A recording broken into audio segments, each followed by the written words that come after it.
Hi, my name's Celeste, and this Christmas my parents threw me out into the snow at midnight because I wouldn't give them access to my grandmother's inheritance account.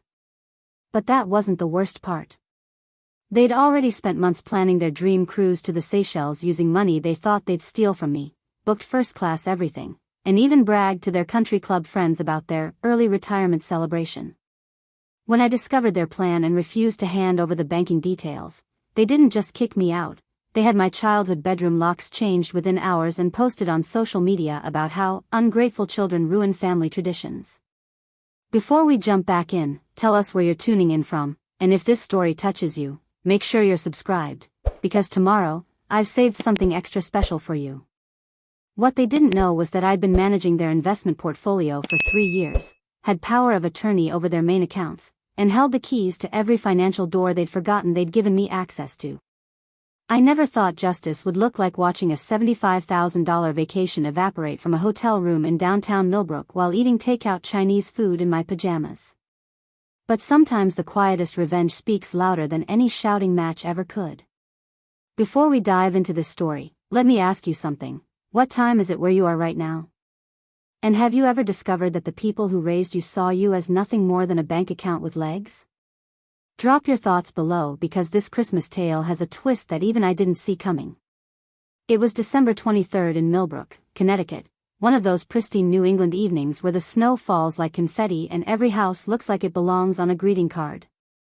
I'd driven up from my apartment in Hartford, my little Honda Civic packed with carefully wrapped presents and a homemade apple pie that had taken me 4 attempts to get right.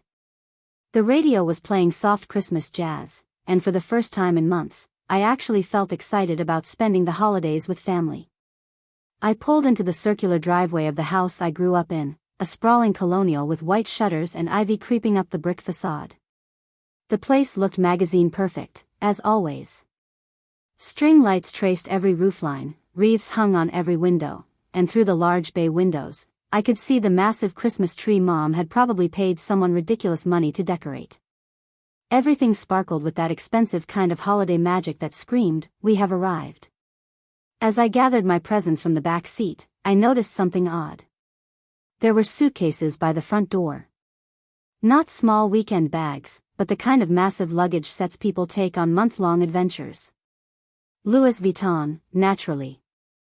Mom had always been particular about her travel accessories. I knocked on the heavy oak door, balancing the pie in one hand and gift bags in the other. Dad answered, and something in his expression made my stomach tighten. He wasn't wearing his usual warm smile or his ridiculous reindeer sweater. Instead, he stood in the doorway like a bouncer at an exclusive club, his arms crossed, blocking my view of the foyer. "Celeste," he said, his voice flat. "We need to talk." That's when I heard it, Mom's voice carrying from the living room, high and animated, the way she got when she was showing off. "The suite has a private balcony overlooking the ocean, and the spa packages are included. We'll be gone for 6 weeks, maybe longer if we decide to extend in Monaco." I stepped around Dad, curiosity overriding the growing unease in my chest. In the living room, Mom sat surrounded by brochures, her laptop open to what looked like a travel booking site. Her friend Diane from the country club perched on the edge of the sofa, nodding enthusiastically at whatever elaborate vacation was being planned. "Oh, Celeste." Mom's face lit up with a smile that didn't quite reach her eyes. "Perfect timing. We were just finalizing our cruise details." I set down the presents and looked around the room. More travel brochures were scattered across the coffee table: luxury resorts, private yacht charters, wine tours through the French Riviera. The laptop screen showed a booking confirmation for something called the Platinum Paradise Package. "That looks expensive," I said, trying to keep my tone light. "Early retirement celebration?" Mom and Dad exchanged a look, one of those married couple conversations that happen without words. Diane suddenly found her wine glass fascinating. "Actually," Dad said, settling into his leather armchair, "that's what we wanted to discuss with you." And that's when the temperature in the room seemed to drop 10 degrees, even though the fireplace was crackling merrily behind them. Mom leaned forward, her manicured hands clasped together. "Sweetheart, you know how much your grandmother meant to all of us. And when she left you that inheritance, well, We were so proud that she trusted you with such responsibility." My pulse quickened. Grandmother Vivian had passed 8 months ago, leaving me her entire estate, not because she loved me more than my parents, but because she'd specifically told me she didn't trust them with money. She'd watched them burn through Dad's inheritance from his own parents within 5 years, turning a comfortable nest egg into credit card debt and impulse purchases. Preparing and narrating this story took us a lot of time, so if you are enjoying it, subscribe to our channel, it means a lot to us. Now back to the story. "The thing is," Dad continued, "we've been thinking about how to best honor her memory. And what better way than to take that dream trip she always talked about? She would have wanted us to enjoy life, to see the world." I blinked slowly, processing what I was hearing. "You want to use grandmother's money for your vacation?" "Not all of it," Mom said quickly. "Just enough for this one special trip. Think of it as a family investment in memories." Diane's wine glass clinked against the side table as she set it down too hard. The room fell silent except for the soft crackling of the fire and the distant sound of Christmas music playing from somewhere deeper in the house. I looked at my parents, really looked at them, and for the first time, I saw something I'd never noticed before. In their eyes, I wasn't their daughter. I was an obstacle between them and money they'd already spent in their minds. "How much?" I asked quietly. "The total package is about $75,000, Dad said, as casually as if he were ordering coffee. "But it includes everything: flights, accommodations, excursions, dining, even the shopping budget." I did the math in my head. $75,000 was nearly a quarter of what grandmother had left me. Money that was meant to secure my future, help me maybe buy a house someday, or start the nonprofit I'd been dreaming about. "And if I say no?" I asked. The silence stretched until it became uncomfortable. Even Diane was pretending to study her fingernails.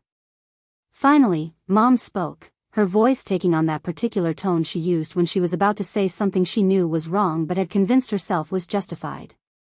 "Well, sweetheart, we just thought, family takes care of family. And your father and I have been so stressed lately, what with his early retirement not going quite as planned financially. We just need this. We deserve this." There it was.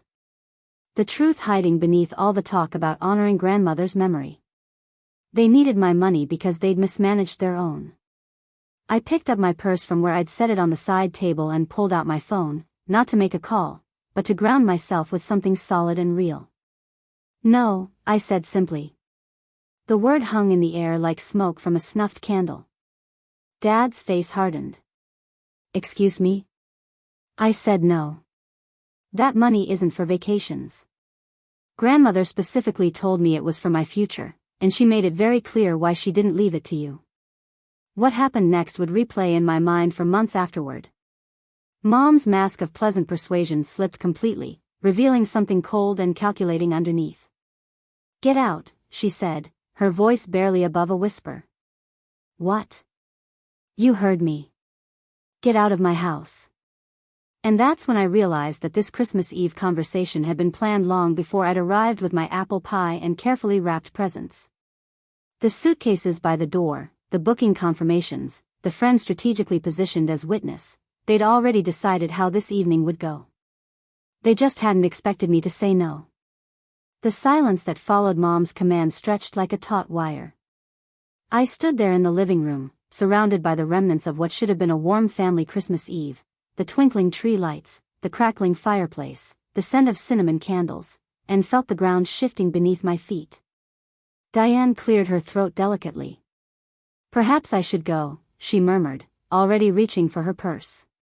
"No, stay," Mom said firmly, her eyes never leaving mine. "This won't take long." Dad rose from his leather chair with the deliberate slowness of a man who'd made up his mind about something unpleasant. "Celeste, your mother asked you to leave. I think it's best if you respect that." I looked around the room that had been my sanctuary for 26 years. The built-in bookshelves where I displayed my debate team trophies. The corner where our old piano stood, the same one where Mom had insisted I practice scales every afternoon until my fingers cramped. The mantel that still held my high school graduation photo, though I noticed it had been moved significantly to the left, partially hidden behind a decorative vase that definitely wasn't there last Christmas. "This is really happening?"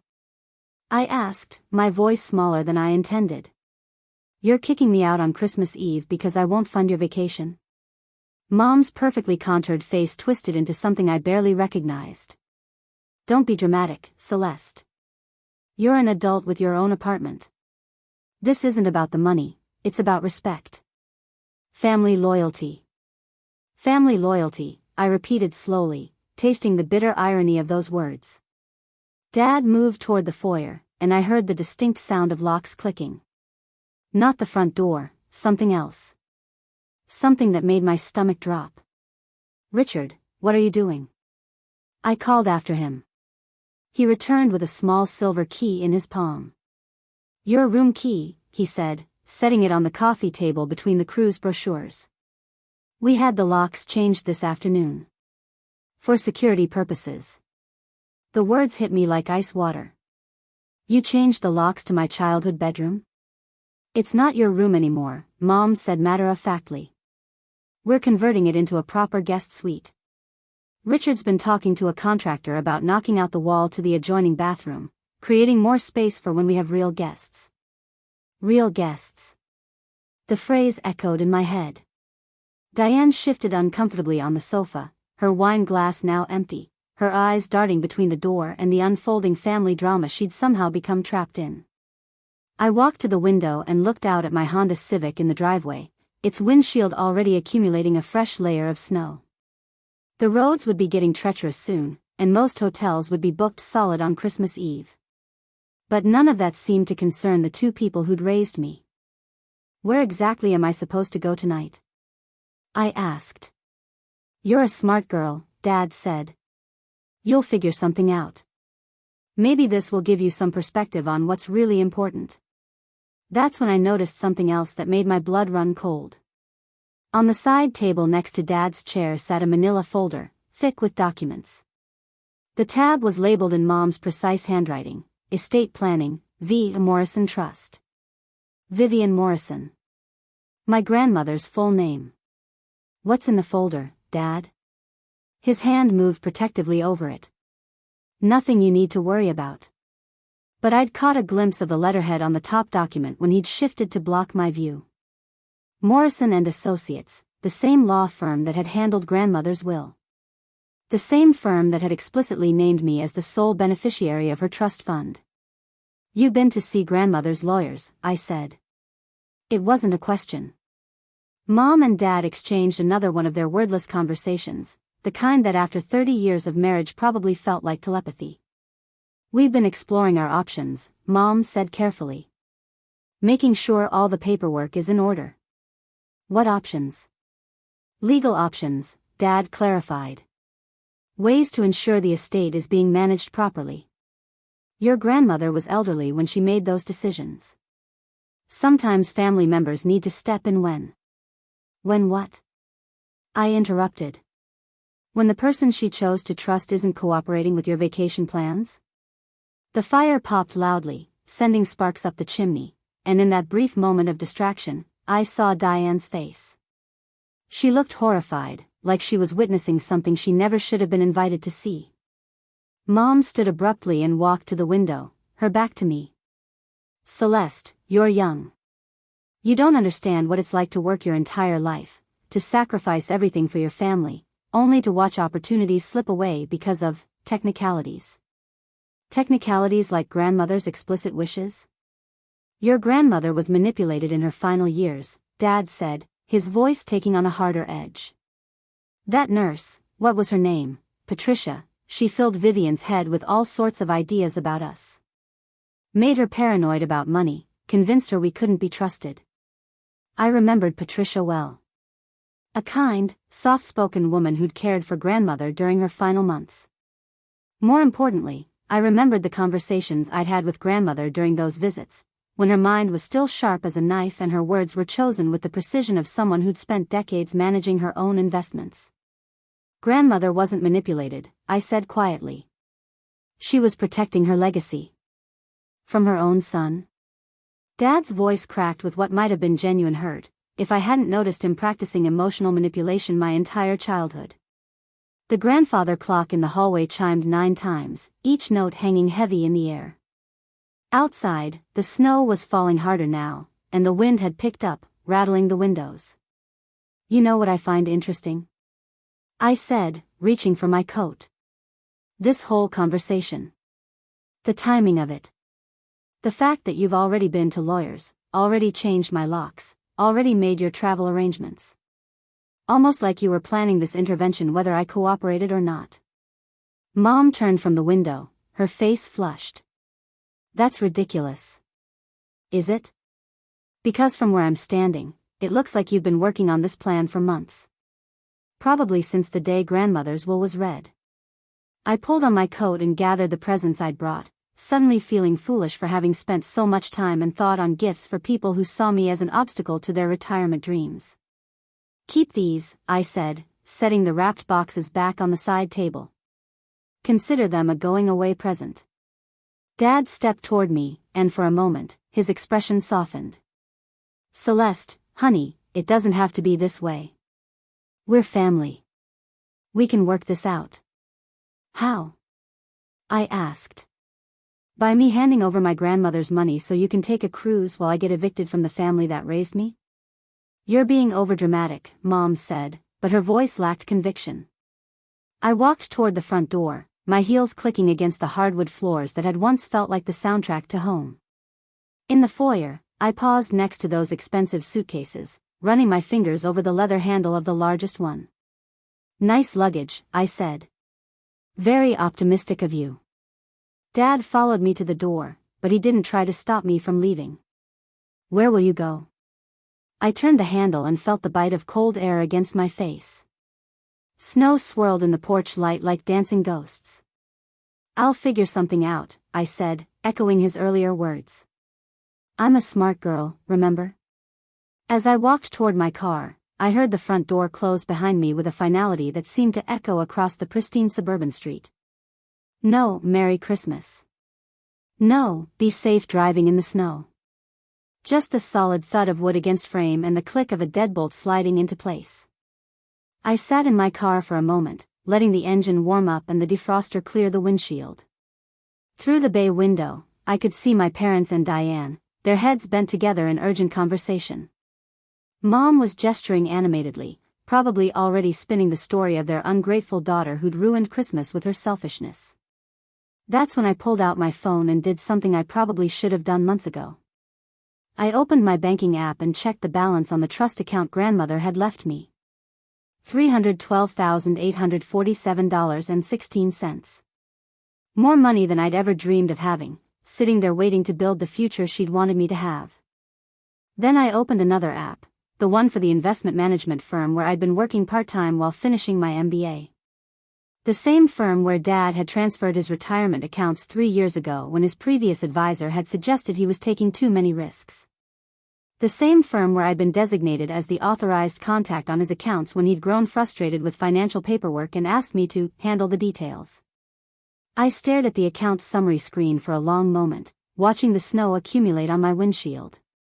Then I put the car in reverse and began the careful drive down the icy driveway, away from the house where I'd learned to ride a bike and bake cookies and trust the people who were supposed to love me unconditionally. What my parents didn't know, what they'd forgotten in their rush to claim money that wasn't theirs, was that grandmother had taught me far more than just how to manage an inheritance. She'd taught me how to protect it. I spent Christmas Eve at the Riverside Inn, a modest hotel near downtown Millbrook that still had one room available, probably because it was twice the normal rate and came with a view of the parking lot instead of the Connecticut River. The desk clerk, a tired-looking woman named Janet, took pity on me when I explained I'd been stranded by the weather and waived the pet deposit even though I didn't have a pet. Sometimes kindness comes from strangers when family fails you. The room was small but clean, with a queen bed covered in a floral comforter that had seen better decades and a tiny kitchenette that smelled faintly of disinfectant and old coffee. I ordered Chinese takeout and spent the evening going through my grandmother's papers, documents I'd been meaning to organize but had kept putting off because they reminded me too much of losing her. As I spread the files across the scratchy bedspread, a clearer picture began to emerge. Grandmother hadn't just left me money, She'd left me a detailed record of every financial decision she'd made in her final years, including several documents that made my parents' recent behavior even more disturbing. There was a letter dated 6 months before her death, written in her careful cursive handwriting. "Celeste, if you're reading this, it means I'm gone and your parents are probably pressuring you about the inheritance. I want you to know that every choice I made was deliberate. Your father has a gambling problem he thinks no one knows about. Your mother has spent the last decade living beyond their means to impress people who don't matter. They burned through Richard's father's money in 3 years, $180,000 gone on a boat they use twice and a timeshare in Florida they never visit. Don't let them do the same to what I've built." I set the letter down with shaking hands. A gambling problem? I thought about all those weekend trips to Atlantic City that Dad claimed were business networking events. The poker nights with his buddies that Mom always complained about but never actually tried to stop. The way he'd grown increasingly stressed about money despite claiming his early retirement was well-planned. My phone buzzed with a text message. Unknown number, but the area code was local. "Hi Celeste, this is Diane Westbrook. Got your number from your mom's contacts. I hope you're somewhere safe tonight. What happened this evening wasn't right, and I wanted you to know that not everyone agrees with how things went down. If you need anything, please don't hesitate to reach out." I stared at the message for a long moment. Diane had seemed uncomfortable during the confrontation, but I'd assumed she was just embarrassed to witness family drama. Maybe there was more to her discomfort than I'd realized. I typed back, "Thank you, Diane. I'm fine. Can I ask you something? How long have my parents been planning this cruise?" Her response came quickly, "Your mother has been talking about it since October. She showed me the brochures at the Halloween party and said it was a done deal, just waiting on some paperwork to clear. I assumed it was already paid for." October. 2 months after grandmother's funeral. They'd been planning to spend my inheritance before the headstone was even installed. Christmas morning dawned gray and cold, with fresh snow covering the cars in the hotel parking lot like white shrouds. I'd slept fitfully, my dreams filled with images of locked doors and empty suitcases. I made coffee in the tiny hotel pot and sat by the window, watching early morning joggers navigate the icy sidewalks with determination that reminded me of grandmother's advice: when life gets slippery, you don't stop moving. You just choose your steps more carefully. My phone rang at 8:17 a.m.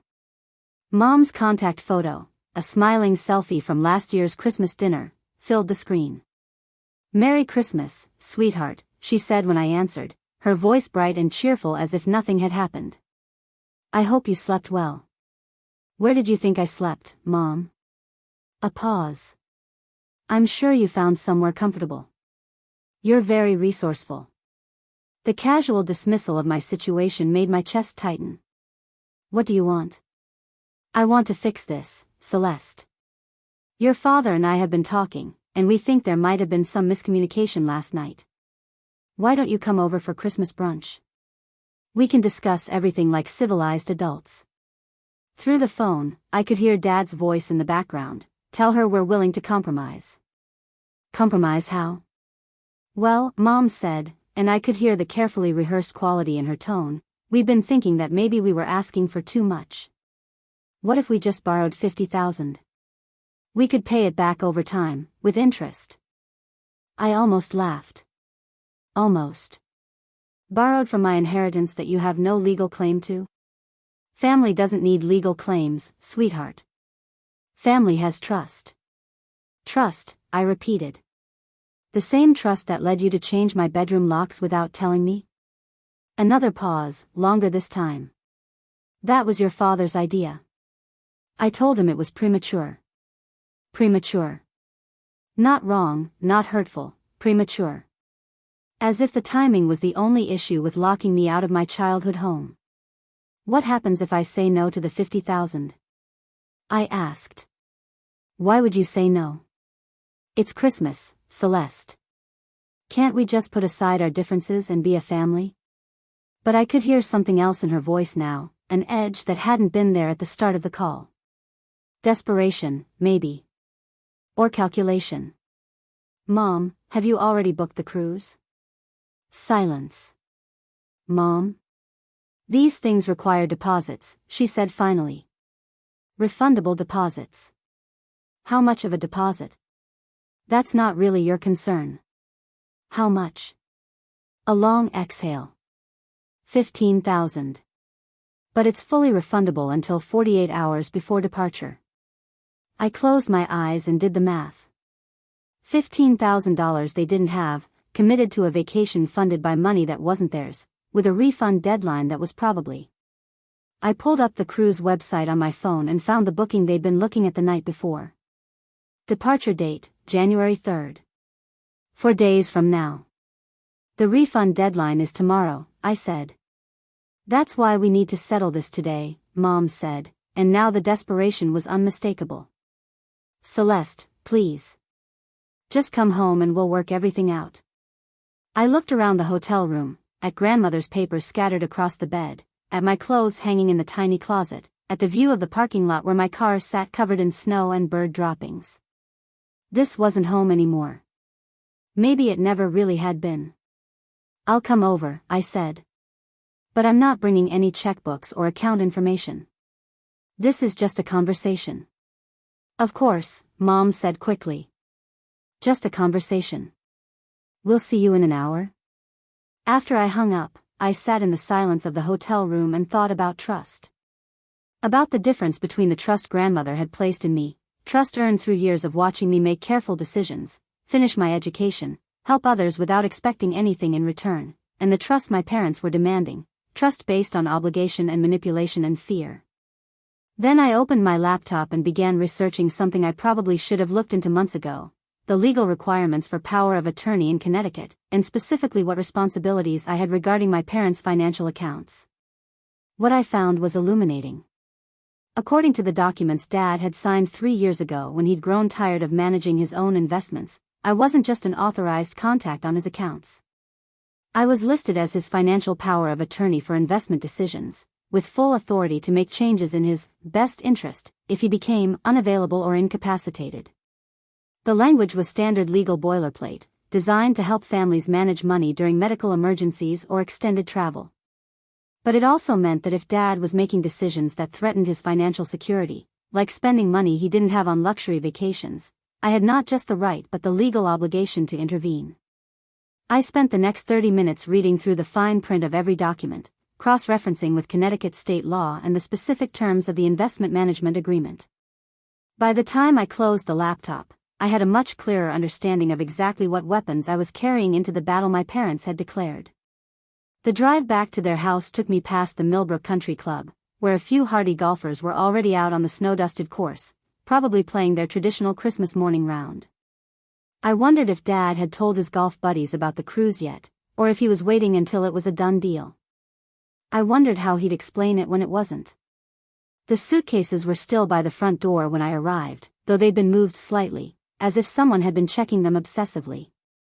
Through the windows, I could see the Christmas tree lights blinking in a rhythm that seemed almost frantic. Mom answered the door wearing a red velvet dress that probably cost more than my hotel room, her makeup perfect despite the early hour. Celeste. You look tired, honey. Come in, come in. I've made your favorite Christmas casserole. The house smelled like cinnamon and bacon and something else, something anxious and desperate that no amount of holiday spices could mask. Dad stood in the living room, still in his pajamas and robe, holding a cup of coffee with hands that trembled slightly. How's the hotel? He asked, like we were making small talk instead of navigating the aftermath of my eviction. Educational, I said, settling into the same chair I'd occupied the night before. I've been reading. Reading what? Mom asked, too quickly. I pulled out my phone and opened the Notes app where I'd summarized my research. Connecticut law regarding financial power of attorney. Fiduciary responsibility. Legal definitions of financial abuse between family members. The color drained from Dad's face. And the most interesting thing, I continued, is that when someone has power of attorney over financial accounts, they're legally required to prevent the account holder from making decisions that could cause significant financial harm. Mom sat down heavily on the sofa. What are you saying? I'm saying that if someone was about to spend money they don't have on a vacation they can't afford, and I knew about it, I'd be legally obligated to stop them. The room fell silent except for the ticking of the grandfather clock and the soft whir of the heating system. Outside, snow continued to fall, and somewhere in the distance, church bells were ringing, calling the faithful to Christmas morning services. "You wouldn't," Dad said quietly. I looked at him, really looked at him, and saw not the strong, confident father of my childhood, but a man who'd painted himself into a corner with his own poor choices and was now trying to use emotional manipulation to escape the consequences. "Try me," I said. The silence stretched like a held breath. Dad set his coffee cup down with hands that weren't quite steady, the porcelain clicking against the saucer in a way that seemed too loud for the moment. "Celeste," Mom said, her voice taking on that particular tone she'd used when I was a teenager and had pushed her too far, "you're talking about freezing your own parents' accounts. That's not just vindictive, it's cruel. Is it more cruel than kicking your daughter out on Christmas Eve so you can steal her inheritance?" Dad moved to the window, his back to both of us. "It's not stealing if it stays in the family. Grandmother didn't see it that way. Your grandmother was a bitter old woman who don't." The word came out sharper than I'd intended, cutting through whatever revisionist history Dad was about to spin. "Don't you dare speak about her like that. Not when you're standing in a house that's only worth what it is because she helped you with the down payment 20 years ago." Mom's perfectly applied makeup couldn't hide the flush creeping up her neck. "That was a gift." "Was it?" "Because I found the promissory note in her papers. $25,000, with a payment schedule you stopped following after 8 months.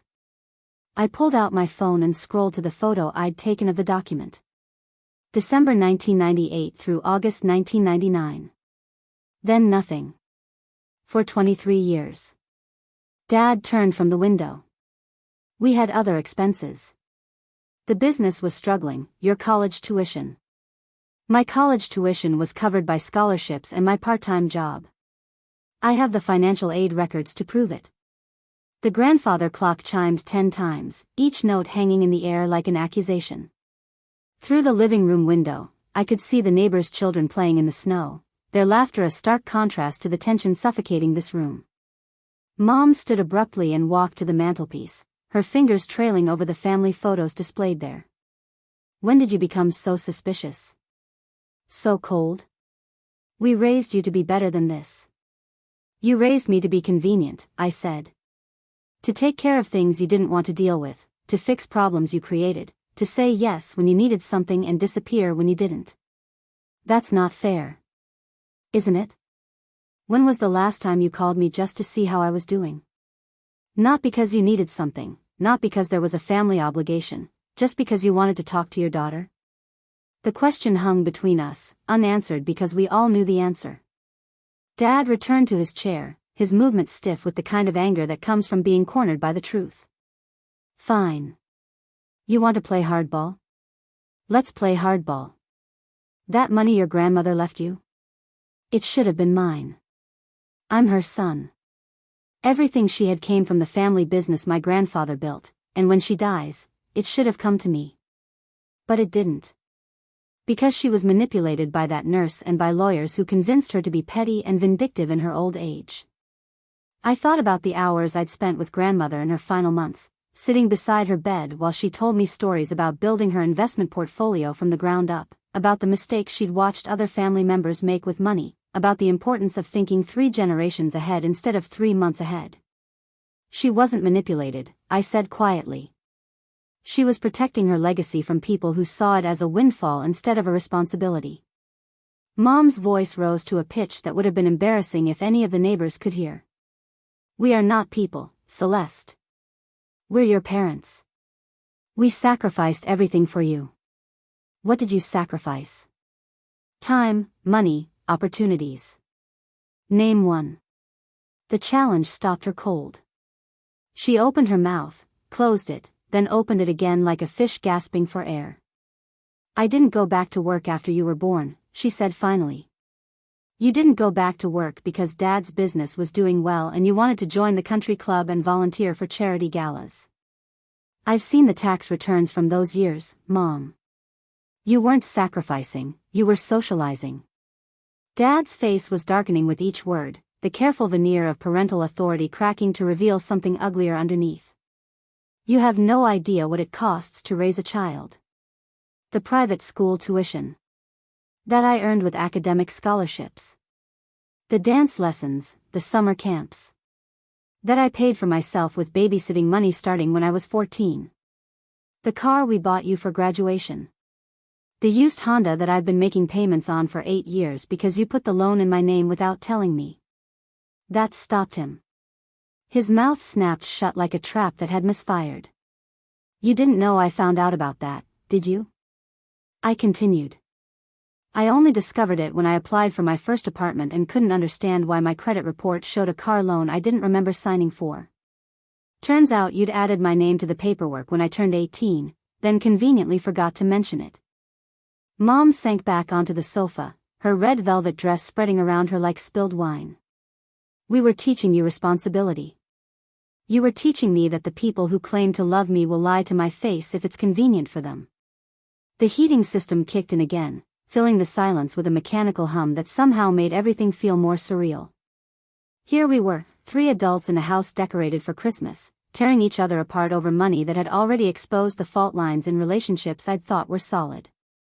My phone buzzed with a text. Diane again, how are things going?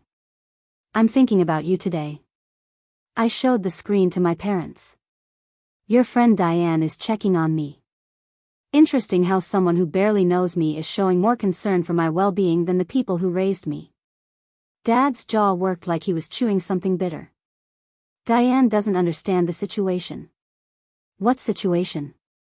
That you committed $15,000 you don't have to a vacation you can't afford, using money you planned to steal from your daughter's inheritance? We didn't steal anything. What would you call it? Family planning, Mom said, her voice taking on a desperate quality. Smart financial management. Combining resources for everyone's benefit. I stared at her, genuinely amazed by the capacity for self-deception. Whose benefit exactly? Because from where I'm sitting, it looks like I lose my inheritance, you get a luxury cruise, and somehow that's supposed to benefit me? You'd benefit from having parents who are happy and financially secure, Dad said. Would I? Because right now I have parents who are willing to throw me out of their house on Christmas Eve and lie to their friends about why their daughter isn't at family dinner. How exactly does that improve my life? The sound of a car door slamming outside made us all turn toward the window. Through the sheer curtains, I could see a familiar figure walking up the front path, Uncle Marcus, Dad's younger brother, carrying what looked like a casserole dish and a bottle of wine. Oh no, Mom breathed. I forgot he was coming for Christmas dinner. Dad was already moving toward the front door. Don't say anything, he hissed at me. This is family business. But as Uncle Marcus's cheerful knock echoed through the foyer, I realized that this moment, this exact moment, was when everything would either fracture completely or somehow find a way to heal. And I wasn't sure which outcome I was hoping for anymore. The front door opened, and Uncle Marcus's voice boomed through the house. Merry Christmas. Where's my favorite niece? Celeste, I brought that apple wine you liked last time. Mom's face went white. Dad's hands clenched into fists at his sides. And I sat in the living room, surrounded by the debris of a family that had been breaking apart for years but had finally run out of ways to pretend otherwise. She's not here, I heard Dad say, his voice carrying an odd strain. Not here? On Christmas? Where did she go? The pause stretched long enough that I could practically hear Dad scrambling for an explanation that wouldn't make him look like the villain in this story. She had other plans, Mom called out, her voice artificially bright. But Uncle Marcus was already walking toward the living room, following the sound of voices, and when he appeared in the doorway and saw me sitting there with red-rimmed eyes and yesterday's clothes, his expression shifted from confusion to something much sharper. Other plans, he said, looking between my parents and me. What kind of other plans require looking like you've been crying for 12 hours? And that's when I realized that the breaking point wasn't going to be a dramatic explosion. It was going to be this, having to explain to someone who still believed in the myth of our happy family why that myth had just died on Christmas morning. Uncle Marcus set the casserole dish on the coffee table with deliberate care, his eyes never leaving my face. At 52, he'd always been the steadier of the two brothers, a high school principal who'd spent decades learning to read between the lines when teenagers tried to spin stories about missing assignments and family emergencies. "Celeste," he said quietly, "what's going on here?" Dad stepped into the living room behind him, his voice taking on that forced joviality that fooled no one. "Marcus, you know how young people are. Celeste had a little disagreement with us about her Christmas plans, but we're working it out." "A disagreement," Uncle Marcus repeated, settling into the chair across from me. "Is that why you're wearing the same clothes you had on yesterday when you posted that photo at the hotel?" My stomach dropped. I'd forgotten about the Instagram story I'd posted from the Riverside Inn, just a simple photo of my Chinese takeout dinner with the caption, "Christmas Eve plans changed." Nothing dramatic, but apparently Uncle Marcus followed my social media more closely than my own parents did. "You stayed at a hotel last night?" Uncle Marcus's voice had gone dangerously quiet, the same tone I remembered him using when he'd caught my cousin Ryan smoking behind the gym at a family barbecue. Mom rushed to fill the silence. "She's an adult, Marcus. She can stay wherever she wants." "On Christmas Eve? After driving 2 hours to spend the holiday with family?" Uncle Marcus pulled out his phone and scrolled through something. "And this morning you posted a photo of legal documents with the caption, 'Learning about family responsibilities.' What kind of legal documents, Celeste?"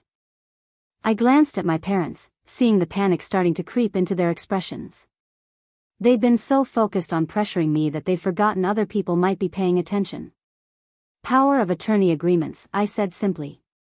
"And inheritance law." Uncle Marcus went very still. "Whose power of attorney?" Dad cleared his throat. "That's really between Celeste and us, Marcus. Family financial matters." "Family financial matters," Uncle Marcus repeated, the same way he might repeat a student's obviously fabricated excuse. "The kind that involve kicking your daughter out on Christmas Eve?" The question hung in the air like smoke from a snuffed candle. Mom's face had gone pale beneath her carefully applied makeup, and Dad was developing that telltale flush he got when cornered about money, the same look he'd worn when Uncle Marcus had questioned him about the business loan he'd requested 3 summers ago and never paid back. "Richard," Uncle Marcus said, his principal voice in full effect, "I'm going to ask you directly.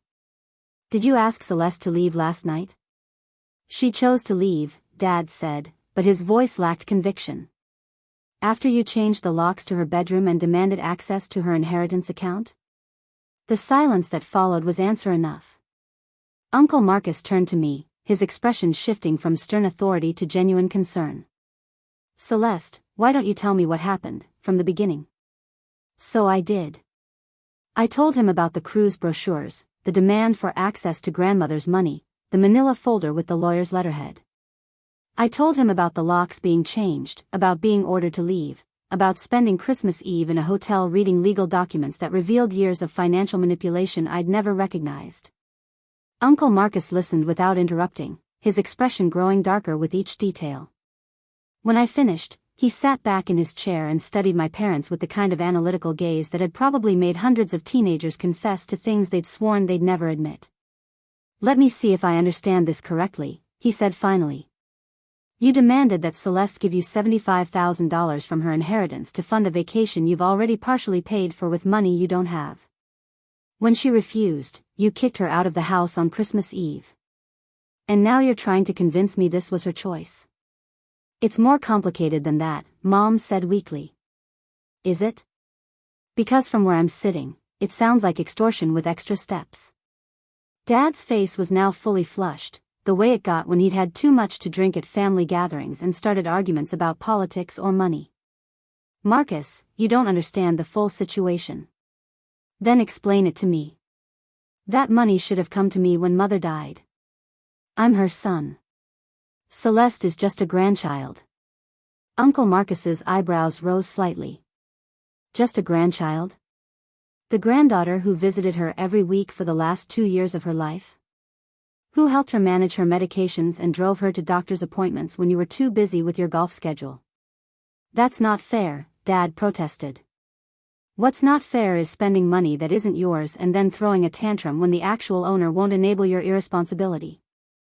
I watched this exchange with a growing sense of validation I hadn't expected to feel. Uncle Marcus was saying all the things I'd been thinking but hadn't been able to articulate in the heat of emotional manipulation. Mom tried a different approach, her voice taking on that wounded martyr tone she'd perfected over decades of marriage. Marcus, we're family. Families help each other. Do they? Because I've been helping Richard financially for 15 years, and I've never seen a dime paid back. I've co-signed loans that nearly destroyed my credit when he defaulted. I've watched him make the same financial mistakes over and over again while refusing to learn from the consequences. This was news to me.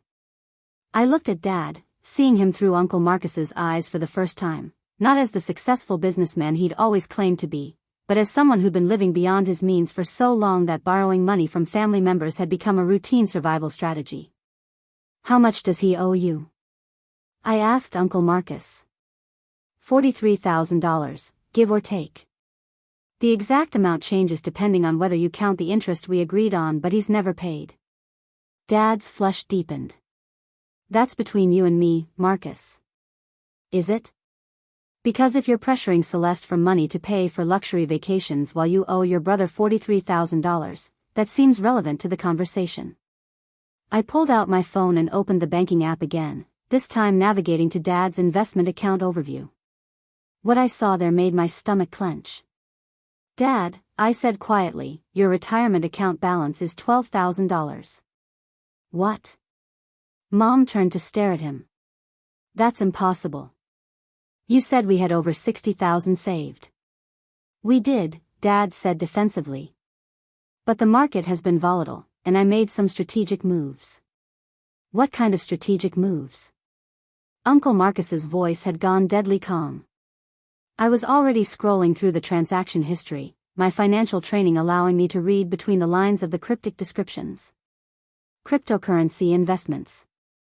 High-risk tech stocks.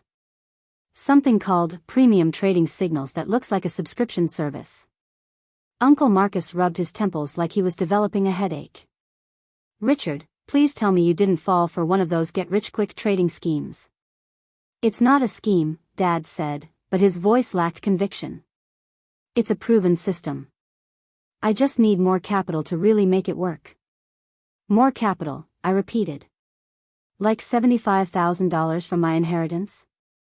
The pieces were falling into place now, creating a picture that was both clearer and more disturbing than I'd imagined. This wasn't just about a vacation. It was about Dad trying to fund his gambling addiction with my grandmother's money while hiding the extent of his financial disaster from Mom. How long have you known about this? I asked Mom. Known about what? The trading. The losses. The fact that your retirement savings are gone. Mom's face went white. They're not gone. Richard said they were just tied up in investments. Uncle Marcus and I exchanged a look. He pulled out his own phone and started typing something. What are you doing? Dad asked nervously. Texting my financial advisor, Uncle Marcus said without looking up. I want to understand exactly what kind of damage we're looking at here. And Celeste, I think you should call that lawyer whose documents you were reading last night. Why? Because if Richard has power of attorney over any of your accounts, or if there's any chance he can access your inheritance, you need to protect it immediately. And if he's been using your credit or identity for any of his financial schemes, you need to know about it now, not after it's too late to fix. The room fell silent except for the soft clicking of Uncle Marcus's thumbs against his phone screen. Outside, the snow had stopped and pale winter sunlight was streaming through the windows, illuminating dust motes that danced in the air like tiny accusers. My phone buzzed with a text from Diane. I've been thinking about last night. Your mother showed me some documents when she was talking about the cruise. I took photos because I thought they might be important later. Would you like me to send them to you? I showed the message to Uncle Marcus. He nodded grimly. Send them, he said. And then we're going to have a very serious conversation about what constitutes financial fraud between family members. Dad's face had gone ashen. Marcus, you're overreacting. Am I? Because from where I'm sitting, it looks like you've been running a con game on your own family for years, and now you're panicking because your marks are starting to compare notes. As I typed a response to Diane, I realized that Uncle Marcus was right. The investigation phase was just beginning, and what we were about to uncover was going to be much worse than a simple inheritance dispute. Diane's photos arrived 30 minutes later, and what they revealed made Uncle Marcus whistle low under his breath. Spread across my phone screen were clear images of documents Mom had apparently been showing off at the country club, a detailed cruise itinerary, first-class flight confirmations, and most damning of all, a bank statement showing a pending wire transfer authorization for $75,000 from an account listed under my name. They forged my signature, I said, staring at the authorization form. The signature looked close to mine, but the handwriting analysis course I'd taken as part of my MBA program had taught me to spot the telltale signs of practiced forgery. The pressure was too even, the spacing too careful. Uncle Marcus leaned over to look at the photo. That's a federal crime, Celeste. Not just theft, fraud and identity theft. Mom had gone completely silent, staring at the coffee table as if it might provide answers to questions she was afraid to ask. Dad, meanwhile, was pacing between the window and the fireplace like a caged animal. It's not forgery, Dad said, his voice taking on that desperate quality of someone whose lives were collapsing faster than he could construct new ones. I have permission to manage Celeste's financial affairs. No, I said firmly, you don't. Grandmother made sure of that. The inheritance account has specific restrictions preventing anyone else from accessing it without a court order or my death certificate. Uncle Marcus pulled out his phone. I'm calling my lawyer. Wait, Dad said quickly. Let's not get lawyers involved. This is still a family matter. Family matters don't typically involve forged bank documents and cruise ships, Uncle Marcus replied, already dialing. While Uncle Marcus spoke in low, urgent tones to his attorney, I opened my laptop and logged into the secure portal for my grandmother's trust account. What I found there made my blood run cold.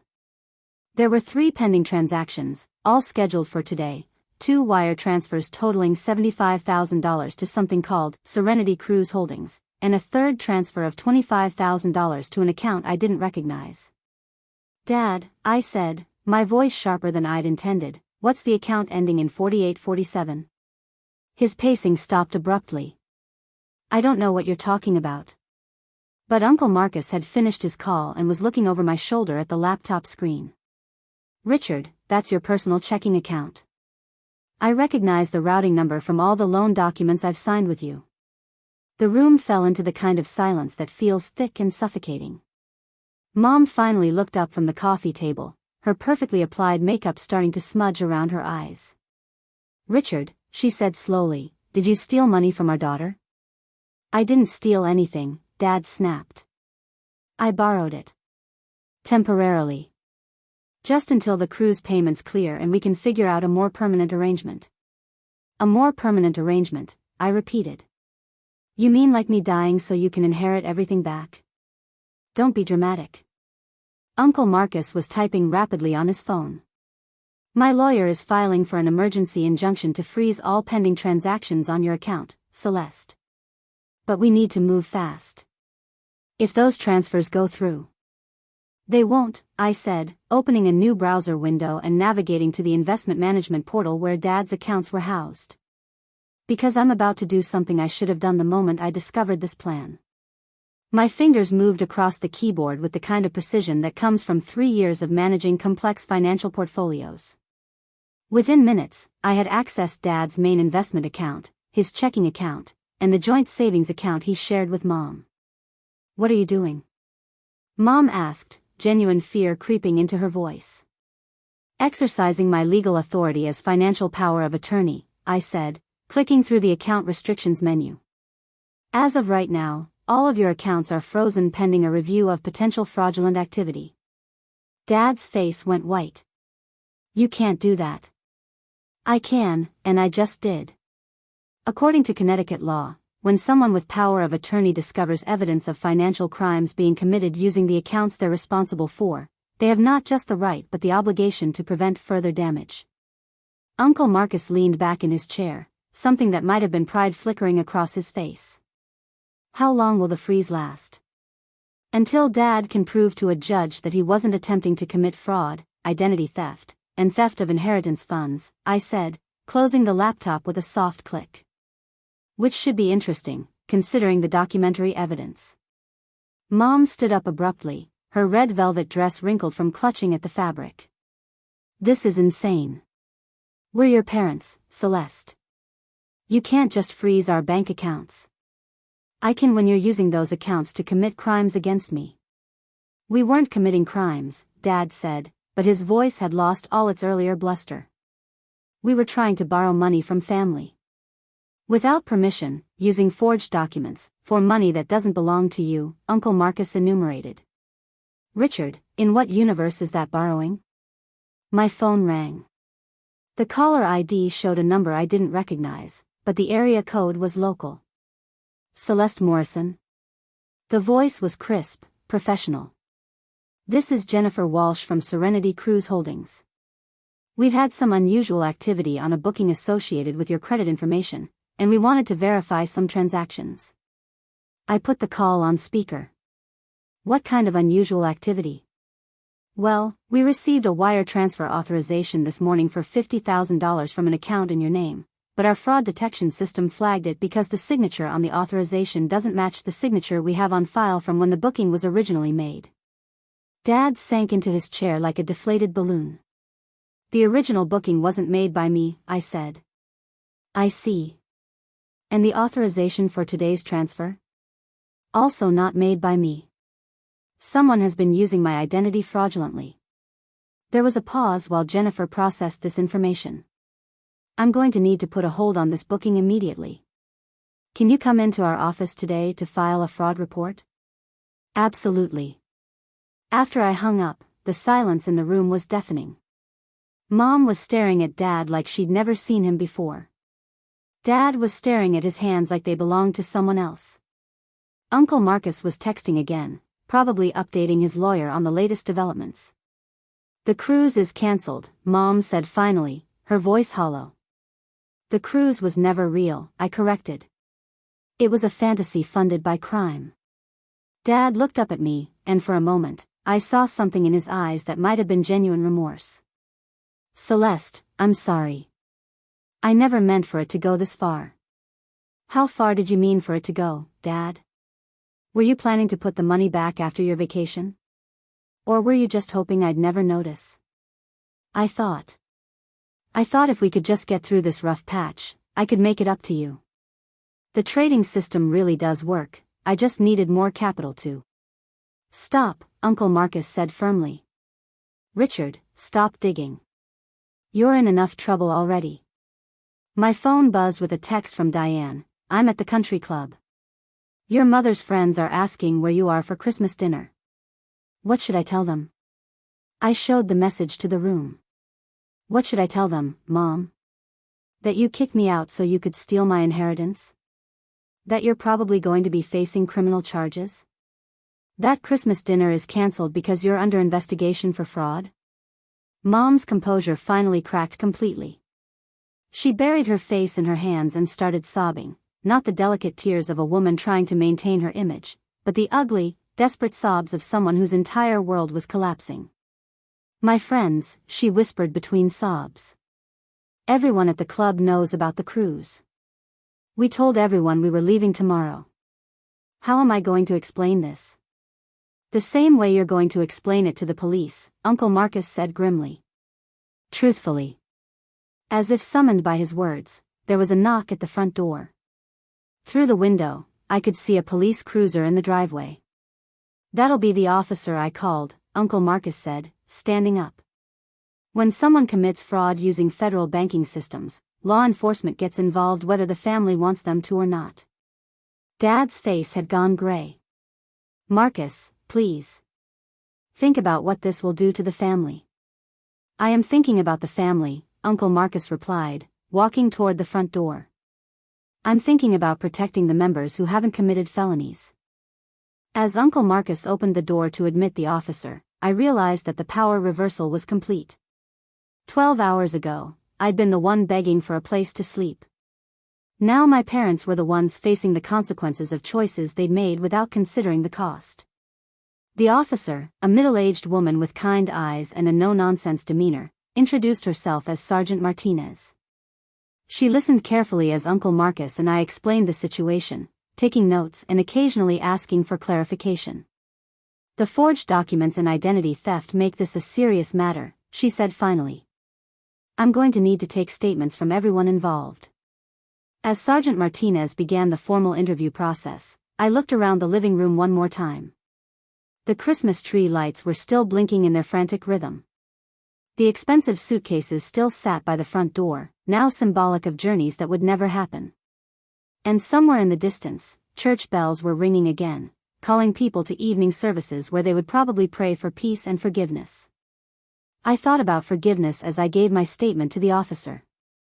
I thought about whether there was a path forward that didn't involve criminal charges and family shame. But then I thought about grandmother's letter, about the 23 years of unpaid debt, about the car loan they'd hidden in my name, about waking up in a hotel room on Christmas morning because the people who raised me saw me as nothing more than an obstacle to their comfort. Some bridges, I realized, are burned not by the people who walk away from them, but by the people who use them to carry torches. The formal interviews took 3 hours. Sergeant Martinez was thorough, methodical, and surprisingly patient as she guided each of us through our statements. Dad's answers grew shorter and more evasive as the questioning continued, while Mom seemed to oscillate between denial and shock, repeatedly asking how this could be happening to people like us. By the time the officer finished, the winter sun was setting, casting long shadows across the living room that had witnessed the complete dissolution of what I'd once believed was a normal family. The Christmas tree lights seemed almost mocking now, their cheerful blinking a stark contrast to the gravity of what had just transpired. "Mr. Morrison," Sergeant Martinez said, closing her notebook, "you'll need to come to the station tomorrow morning to complete additional paperwork. Given the nature of the charges and the dollar amounts involved, this will likely be referred to the district attorney's office for prosecution." Dad nodded mutely, his earlier bluster completely evaporated. "What about the cruise money?" Mom asked, her voice small and defeated. "The deposit we already paid?" "That's between you and the cruise company," Sergeant Martinez replied. "Though I suspect they'll be filing their own fraud report given what we've discussed today." After the officer left, the 4 of us sat in silence for several minutes. The grandfather clock chimed 6 times, marking the end of what should have been a day of celebration and instead had become a day of reckoning. Uncle Marcus was the first to speak. "Richard, I need you to understand something. This isn't just about the money anymore. It's about a pattern of behavior that's been destroying this family for years." Dad looked up from his hands. "What do you want me to say, Marcus? That I made mistakes? That I wish things had gone differently?" "I want you to take responsibility," Uncle Marcus said firmly. "Not just for today, but for all of it. The loans you never paid back, the lies about your financial situation, the way you've manipulated everyone around you into enabling your gambling addiction." "It's not gambling," Dad protested weakly. "It's investing." "Investing," I said, my voice flat with exhaustion, "doesn't typically involve subscription services that promise guaranteed returns. Investing doesn't require you to forge your daughter's signature to fund your next big play." Mom stood up and walked to the window, her reflection ghost-like in the darkening glass. "How long?" she asked without turning around. "How long what?" Dad replied. "How long have you been lying to me about our finances? How long have we been broke while I've been planning cruises and redecorating the guest bathroom and buying Christmas presents we can't afford?" The question hung in the air like a challenge. Dad opened his mouth several times, but no words came out. 3 years, I said quietly. "Based on the account histories I've seen, you've been operating at a deficit for 3 years." Mom's shoulders sagged. 3 years. And I had no idea. "You had no idea because I protected you," Dad said, finally finding his voice. "I didn't want you to worry." "Protected me?" Mom turned from the window, her face streaked with mascara. "Richard, you didn't protect me. You made me an accomplice. Every time I bragged to my friends about our retirement plans, every time I booked a dinner at the country club assuming we could afford it, every time I invited people over to show off our success, I was unwittingly helping you maintain a lie. Uncle Marcus shifted in his chair. Ellen, what are you going to do now? It was a practical question that cut through the emotional chaos. Mom looked around the living room as if seeing it for the first time, the expensive furniture, the designer Christmas decorations, the lifestyle that had apparently been financed through debt and deception. I don't know, she admitted. I suppose I'll need to find somewhere else to live. Why? I asked. She looked at me with surprise. Because your father will probably go to jail, and even if he doesn't, I can't afford to maintain this house on my own. I haven't worked in 27 years, Celeste. I don't even know what skills I have anymore. It was the first honest thing she'd said all day, and something in her vulnerability reminded me of the mother who had taught me to braid friendship bracelets and helped me practice my presentation on the solar system in 5th grade. The house is paid off, I said. Grandmother made sure of that when she gave you the down payment loan. Even if Dad can't contribute anything, you could manage the utilities and taxes with a part-time job. A part-time job, Mom repeated, as if I'd suggested she become an astronaut. Uncle Marcus pulled out his phone and started typing. I know the principal at Millbrook Elementary. They're always looking for substitute teachers and administrative help. It's not glamorous, but it's honest work. For the first time all day, Mom looked hopeful. Do you think they'd consider someone with my background? What's your background? I asked, realizing I'd never thought to question what my mother had done before I was born. I was a kindergarten teacher, she said softly. Before your father's business took off and we decided I should stay home. I loved it, actually. Working with children, helping them learn to read, watching them discover new things. This revelation painted my mother in a completely different light. I tried to imagine her as a young teacher, passionate about education rather than country club memberships and luxury vacations. My phone buzzed with a text from Diane. Just heard through the grapevine that your parents didn't show up for Christmas dinner at the club. Evelyn Whitmore is asking questions. Should I tell her you're all dealing with a family emergency? I showed the message to Mom. What do you want me to tell her? Mom considered for a moment.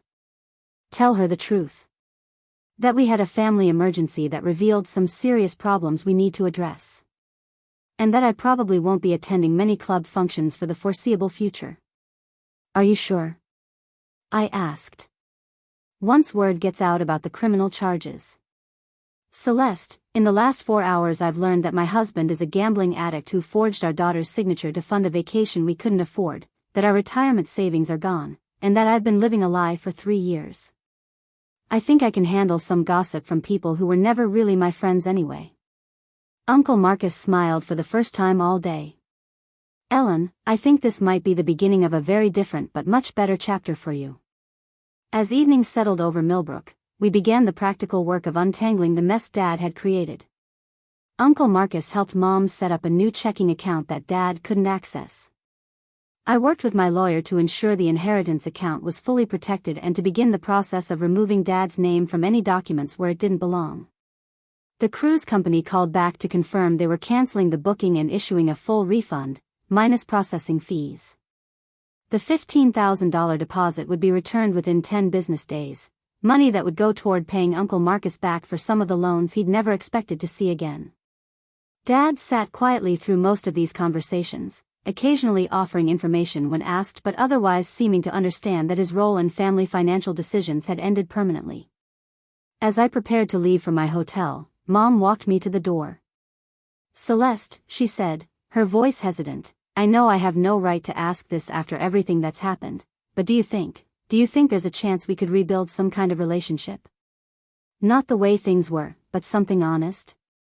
I looked at her, really looked at her, and saw not the manipulative woman who had tried to pressure me into funding her luxury vacation, but someone who was genuinely grappling with the destruction of everything she'd thought she knew about her life. I think, I said carefully, that depends on what you do next. Not what you say, but what you do. She nodded, seeming to understand the difference. Mom, I added, the kindergarten teacher thing? You should look into that. I think you'd be good at helping people learn to see things clearly. As I drove back to the hotel through the quiet Christmas evening, I felt something I hadn't expected: relief. Not the bitter satisfaction of revenge, but the clear relief that comes from finally telling the truth after years of accepting a version of reality that never quite made sense. Tomorrow, there would be lawyers and paperwork and difficult conversations. Dad would face the consequences of his choices, Mom would begin rebuilding her life from scratch, and I would start the process of learning who my family really was beneath the expensive facade they'd maintained for so long. But tonight, for the first time in years, I knew exactly where I stood with the people who had raised me. And somehow, that knowledge felt like the best Christmas gift I could have asked for. 6 months later, I stood in the kitchen of my new apartment in downtown Hartford, reading a text message that would have seemed impossible last Christmas. It was from Mom. First day of summer school starts tomorrow. 23 kindergartners signed up for the reading program I designed. Nervous but excited. Thank you for believing I could do this. The transformation hadn't been immediate or easy. In January, Dad had pled guilty to identity theft and bank fraud, receiving 18 months in minimum security prison and 5 years of financial supervision. The local newspaper had run a small story about it, and Mom had endured 3 weeks of whispered conversations at the grocery store before deciding she didn't care what strangers thought about her family's implosion. She'd sold most of the expensive furniture, kept the house, and started substitute teaching in February. By March, she was working full-time as a kindergarten aide. In April, she'd enrolled in online courses to update her teaching certification. The cruise money refund had gone toward paying Uncle Marcus back, and for the first time in decades, she was living within her means. We'd had coffee twice a month since January, awkward conversations at first, then gradually more honest ones. She'd apologized, not just for Christmas Eve, but for years of enabling Dad's behavior and choosing willful ignorance over difficult truths. I'd forgiven her, not because what she'd done was acceptable, but because watching her rebuild her life from scratch had convinced me that people can change when the cost of staying the same becomes unbearable. Dad and I had no relationship now. He'd written me several letters from prison, each one asking for forgiveness while simultaneously trying to minimize his actions. I'd stopped reading them after the third one claimed he'd been trying to teach me about family loyalty. Some bridges can't be rebuilt because the foundation was rotten from the beginning. My phone rang, interrupting my morning coffee ritual. Uncle Marcus's name appeared on the screen. "How's the famous kindergarten teacher doing?" I asked by way of greeting. "Your mother's not the only one with news," he said, and I could hear the smile in his voice. "I just got off the phone with the prosecutor. Richard's been denied early release. Apparently, they discovered he'd been running an investment scheme with 3 other inmates, using the prison phone system to cold call potential victims." I wasn't surprised. Dad's addiction to easy money ran deeper than his love for family, and prison had apparently done nothing to address the underlying issues that had driven his criminal behavior. "How's Mom taking it?" I asked. "She's relieved, actually. She was afraid they'd release him early and he'd show up expecting to move back in. Now she has time to prepare for whatever comes next." "And what's that?" "Well," Uncle Marcus said, his tone becoming more serious, "she's been talking about filing for divorce. She wanted to wait until she was financially stable enough to handle it, but between the teaching salary and the teacher certification courses, she thinks she's ready." This news filled me with an unexpected sense of pride. The woman who'd spent 30 years avoiding difficult decisions was finally making the hardest one of all. After I hung up, I walked to my living room and looked at the framed photo on my bookshelf, not a family picture, but a snapshot Diane had taken of me and Mom at the school's spring carnival, where Mom had volunteered to run the ring toss booth. We were both laughing at something one of the kids had said, and for the first time in years, Mom's smile looked genuine rather than performative. The photo sat next to another frame, this one containing Grandmother's letter, the one that had warned me about Dad's gambling and Mom's spending. I'd had it professionally preserved, not as evidence of family dysfunction, but as a reminder that love sometimes means protecting people from their own worst impulses, even when they don't understand or appreciate it at the time. My laptop chimed with an email notification. The subject line made me smile. Morrison Family Foundation, application approved. I'd spent the last 6 months working with lawyers to establish a non-profit foundation using a portion of grandmother's inheritance. Money that would have been wasted on cruise ships and casino schemes was now funding financial literacy programs for young adults aging out of foster care. The irony wasn't lost on me that Dad's attempt to steal my inheritance had inspired me to use it for something far more meaningful than I'd originally planned. The foundation's first workshop was scheduled for next week, and I'd been surprised by how many applicants had stories similar to mine. Young people whose families saw them as sources of money rather than individuals deserving of love and support. Apparently, financial abuse between family members was far more common than I'd realized, hidden behind closed doors and enabled by cultural expectations about loyalty and obligation. My phone buzzed with a text from a number I didn't recognize. "Hi Celeste, this is Sarah Chen. I attended your presentation at the Women's Finance Network last month. I was wondering if you'd be willing to speak at our summer conference about recognizing financial manipulation in families. Your story really resonated with our members." I'd started speaking publicly about my experience in April, partly as therapy and partly because I discovered that telling the truth about family dysfunction gave other people permission to acknowledge their own difficult situations. The first presentation had been terrifying, but the response had been overwhelming. Dozens of women approaching me afterward to share their own stories of financial abuse, inheritance theft, and family members who'd used love as leverage for money. As I typed a response to Sarah, I thought about the woman I'd been a year ago, someone who'd spent her entire adult life trying to earn approval from people who saw her as a resource rather than a daughter. That version of myself had driven through a snowstorm on Christmas Eve carrying homemade pie and carefully wrapped presents, desperate to maintain the illusion of a loving family even when every interaction felt hollow and transactional. The woman I'd become understood something that took me 26 years to learn: real love doesn't come with invoices attached. Real family doesn't require you to fund their fantasies or absorb their consequences. And sometimes the most loving thing you can do is refuse to enable someone's self-destructive behavior, even when they hate you for it. I finished my coffee and opened my laptop to work on the presentation I'd been preparing for Sarah's conference. The title slide read, "When Family Becomes a Financial Predator, Recognizing and Responding to Inheritance Manipulation."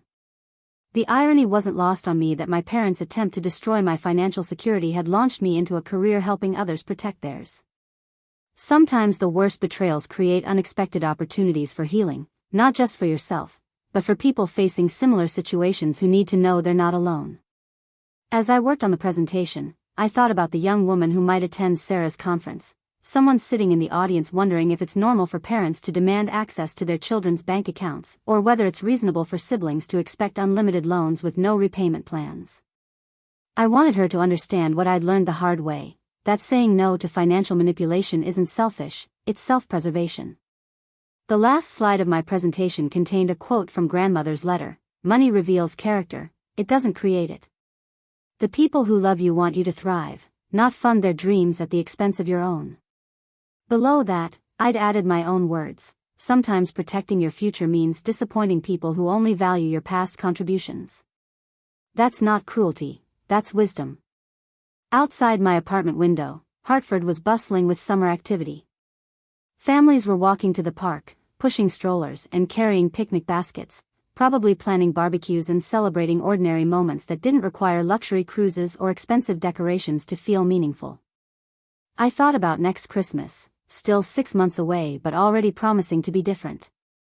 Mom had mentioned wanting to volunteer at a soup kitchen rather than hosting elaborate dinners she couldn't afford. Uncle Marcus had invited us both to his house for a simple celebration with his own kids. And for the first time in my adult life, I was looking forward to the holidays rather than dreading them. My phone rang again.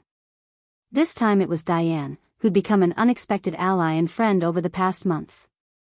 "I just wanted you to know," she said without preamble, "that your mother gave the most amazing presentation at the school board meeting last night. She's advocating for expanded financial literacy programs in elementary school. She quoted you extensively." She quoted me? About how children need to understand the difference between love and obligation, and how financial education should include recognizing manipulation tactics. Half the board was taking notes. After I hung up, I realized that Mom's transformation hadn't just been about finding honest work or learning to live within her means. She'd become an advocate for protecting other children from the kind of financial manipulation that had nearly destroyed our family. The woman who'd once demanded access to my inheritance was now working to ensure other kids would recognize such demands as red flags rather than expressions of love. Change, I reflected, doesn't always look like dramatic revelations or sudden enlightenment. Sometimes it looks like a 53-year-old woman learning to grade math worksheets and attending online classes after 27 years out of the workforce. Sometimes it looks like choosing soup kitchen volunteer shifts over country club social events. Sometimes it looks like a daughter learning to love her mother not for who she used to pretend to be, but for who she was becoming. The foundation workshop was tomorrow, and I had 17 young adults registered to learn about protecting their financial futures from family members who might try to exploit their success. Each of them would leave with tools I'd wished I'd had at their age, legal knowledge, boundary-setting strategies, and most importantly, permission to prioritize their own well-being over family expectations. As I finished preparing for the workshop, I thought about the question I'd started asking in my presentations. Have you ever had to choose between your financial security and your family's approval? And if so, how did you find the courage to choose yourself? The answers always varied, but the theme was consistent. People who'd learned to set financial boundaries with family members didn't regret it, even when the short-term consequences were painful. They regretted the years they'd spent funding other people's irresponsibility while sacrificing their own dreams.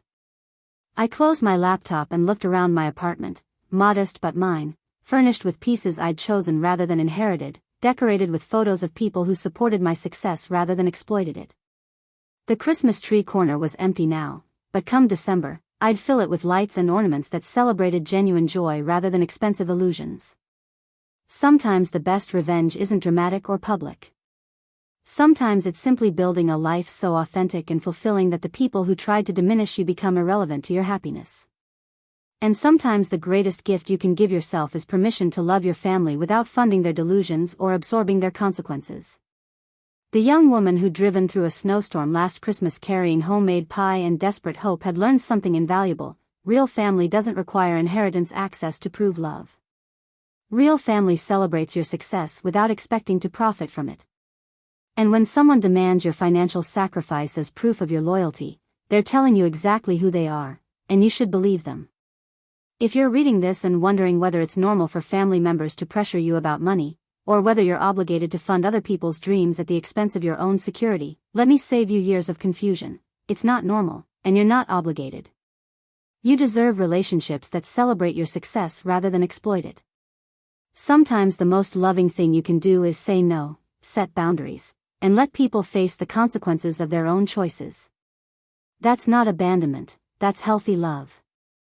And if they can't accept that kind of love, then they weren't really family to begin with. Have you ever had to choose between financial security and family approval? Have you learned to recognize when love comes with hidden invoices attached? Share your story in the comments below, because healing happens when we stop pretending toxic dynamics are normal and start supporting each other in building authentic relationships. Your future self will thank you for choosing yourself, even when it's the hardest choice you've ever made. Up next, you've got 2 more standout stories right on your screen. If this one hit the mark, you won't want to pass these up. Just click and check them out.